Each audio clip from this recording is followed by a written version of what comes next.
तो इंडिया ने पाकिस्तान को तोड़ के बांग्लादेश को बनाया था।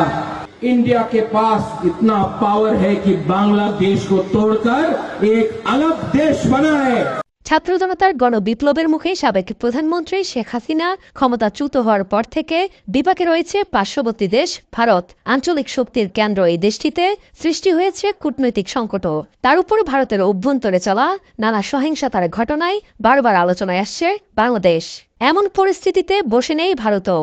নিজেদের নিরাপত্তায় নানা পদক্ষেপ নেয়ার পাশাপাশি বাংলাদেশ ইস্যুতে কঠোর অবস্থানে রয়েছে মোদী সরকার।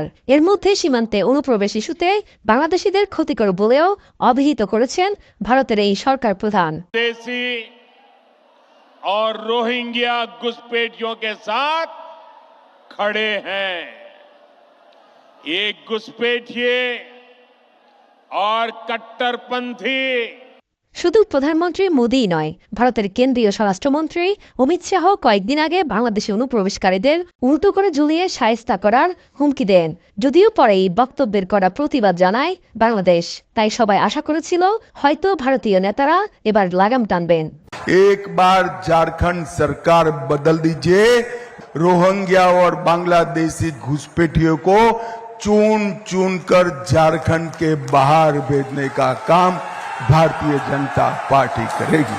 তবে লাগাম টানা তো দূরের কথা, এবার ভারতের ক্ষমতাসীন বিজেপির মিত্র দলের অন্যতম শীর্ষ নেতা প্রদ্যুৎ কিশোর বাংলাদেশকেই ভেঙে আরেক নতুন দেশ তৈরির হুমকি দিয়েছেন। তিনি দাবি করেছেন ভারতের নাকি এই সক্ষমতা রয়েছে।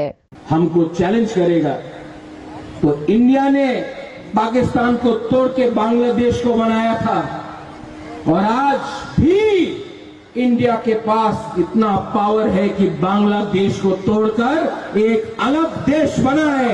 বাংলাদেশকে ভাঙার হুমকি দেওয়ার পাশাপাশি বিজেপির মিত্র দলের এই নেতা দাবি করেন যদি ত্রিপুরা সাহায্য না করত তাহলে বাংলাদেশও হতো না এবং মুক্তি বাহিনী বলেও কিছু থাকতো না। इंडिया के सहारे, त्रिपुरा के सहारे, अगर त्रिपुरा नहीं होता तो मुक्ति वाहिनी नहीं होता। लेकिन শেখ মুজিব এবং শেখ হাসিনার কারণেই ভারত এতদিন চুপ ছিল জানিয়ে প্রদ্যুৎ কিশোর বলেন বাংলাদেশের সাথে কিন্তু এখন আর তাদের বন্ধুত্ব নেই। যদি বাংলাদেশিরা তাদের চ্যালেঞ্জ জানাতে পারে তাহলে মনে করিয়ে দিতে চান পাকিস্তান ভেঙে ভারত বাংলাদেশ তৈরি করেছে, বাংলাদেশ ভেঙে আরেকটি দেশ তৈরি করার সক্ষমতাও তাদের আছে।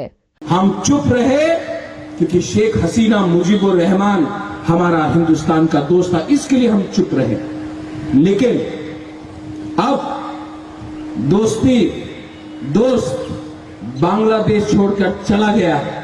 মূলত বাংলাদেশের সংখ্যালঘু এবং উপজাতিদের উপর নির্যাতনের অভিযোগ তুলে ২৬ সেপ্টেম্বর ত্রিপুরায় মিছিল করেছে স্থানীয় রাজনৈতিক দল ত্রিপুরা মোথা। সেখানেই প্রধান অতিথির বক্তব্যে এসব মন্তব্য করেন ভারতের ক্ষমতাসীন বিজেপির মিত্র দলের অন্যতম এই শীর্ষ নেতা।